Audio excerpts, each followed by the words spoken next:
الصلاۃ والسلام علیک یا رسول اللہ صلی اللہ تعالیٰ علیہ وسلم۔ ناظرین محترم، السلام علیکم ورحمۃ اللہ وبرکاتہ۔ ایک بھائی صاحب یہ کہتے ہیں کہ جب میں کسی عورت کو دیکھتا ہوں تو عضو تناسل کے منہ پر الجھن محسوس ہوتی ہے اور کچھ تری نکل آتی ہے، لیکن یہ پتہ نہیں چلتا کہ منی ہے یا اور کوئی رطوبت ہے، تو کیا میں صرف استنجا اور وضو کر کے نماز پڑھ سکتا ہوں یا مجھے غسل کرنا پڑے گا؟ تو ایسا بہت سارے لوگوں کے ساتھ مسئلہ پیش آتا ہے اور آپ کا یہ مسئلہ جاننا بھی ضروری ہے، تو غور سے سنیں اور اپنے دوستوں احباب کو بھی زیادہ سے زیادہ شیئر کریں تاکہ انہیں بھی دینی معلومات حاصل ہوں۔ دیکھیں، سب سے پہلے آپ کو منی اور مزی میں فرق سمجھنا ہوگا اور اس کے بعد ہی ہم اس مسئلے کو سمجھ سکیں گے۔ انسان کے شرمگاہ سے دو چیزیں نکلتی ہیں، ایک منی ہوتی ہے اور ایک مزی ہوتی ہے۔ تو مزی کیا چیز ہے؟ مزی ایک شفاف مادہ ہوتا ہے، یعنی پاک اور صاف مادہ ہوتا ہے۔ پاک اور صاف کا مطلب یہ ہے کہ اس میں گندگی نہیں نظر آتی ہے، اور اس کے نکلنے کے بعد عام طور پر عضو میں سستی نہیں آتی، عضو میں فطور نہیں آتا، یعنی آلے تناسل جو ہے یہ سست نہیں پڑتا ہے، بلکہ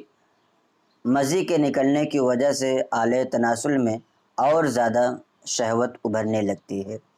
اور منی جو ہے ایک گاڑھا مادہ ہوتا ہے اور غیر شفاف ہوتا ہے، بلکہ کسی قدر جو ہے یہ گدلا بھی ہوتا ہے، یعنی تھوڑا بہت اس میں گندگی کی طرح بھی اس میں رنگ نظر آتا ہے۔ اور منی کی اہم خصوصیت یہ ہے کہ یہ اچھل کر نکلتا ہے اور نکلنے کے بعد انسان کے عضو تناسل کو سست کر دیتا ہے اور عضو تناسل میں فطور آ جاتا ہے۔ اب جب آپ کسی عورت کو دیکھتے ہیں تو آپ کو ان دونوں چیزوں کے بارے میں غور کر لینا چاہیے کہ کیا جب آپ کے شرمگاہ سے کوئی ایسی چیز نکلتی ہے، جب کسی عورت کو یا لڑکی کو دیکھتے ہیں کہ جس کی وجہ سے عضو تناسل میں فطور آ جاتا ہو، یعنی سستی آ جاتی ہو، تو ایسی صورت میں جو ہے کیا ہوگا، وہ منی ہوگا۔ یعنی جب انسان کے شرمگاہ سے منی کا خروج ہوتا ہے، منی کا نکلنا پایا جاتا ہے، تو ایسی صورت میں عضو تناسل میں بھی سستی آ جاتی ہے اور انسان بھی خود سست پڑنے لگتا ہے۔ تو اگر کسی عورت کو دیکھنے کی وجہ سے یا کسی کے بارے میں سوچنے کی وجہ سے یا اور بھی ایسے کوئی صورت پائی جائے جس کی وجہ سے عضو تناسل سے اس طرح کا پانی اور اس طرح کا مادہ آتا ہے، تو اگر وہ منی ہے تو ایسی صورت میں آپ پر غسل کرنا فرض ہو جائے گا۔ آپ کو استنجا وغیرہ کر کے اور وضو کر کے نماز پڑھنے کی اجازت نہیں ہوگی۔ البتہ اگر وہ منی نہیں ہے بلکہ مزی ہے، تو ایسی صورت میں مزی کا حکم یہ ہوتا ہے کہ مزی بھی نجاست غلیظہ ہے، اور جب آپ کے شرمگاہ سے مزی کا خروج ہو، مزی نکلے، تو نجاست غلیظہ کا حکم یہ ہے کہ اگر 1 درہم سے زیادہ کپڑے یا بدن پر لگ جائے تو ایسی صورت میں اس حصے کا دھونا واجب اور اس حصے کا دھونا فرض ہو جاتا ہے۔ یعنی اگر کوئی شخص بغیر دھوئے نماز پڑھ لے تو ایسے شخص کی نماز نہیں ہوگی، اور اگر 1 درہم کے برابر ہو اور کپڑے یا بدن پر لگا ہو تو ایسی صورت میں اس حصے کا دھونا واجب ہے کہ اگر کسی شخص نے بغیر دھوئے نماز پڑھ لی تو نماز مکروہ تحریمی واجب الاعادہ ہوگی، یعنی ایسی نماز کا دوبارہ پڑھنا ضروری ہے۔ اور اگر 1 درہم کے برابر نہ ہو، نہ ہی 1 درہم سے زیادہ ہو، بلکہ 1 درہم سے کم ہو، تو ایسی صورت میں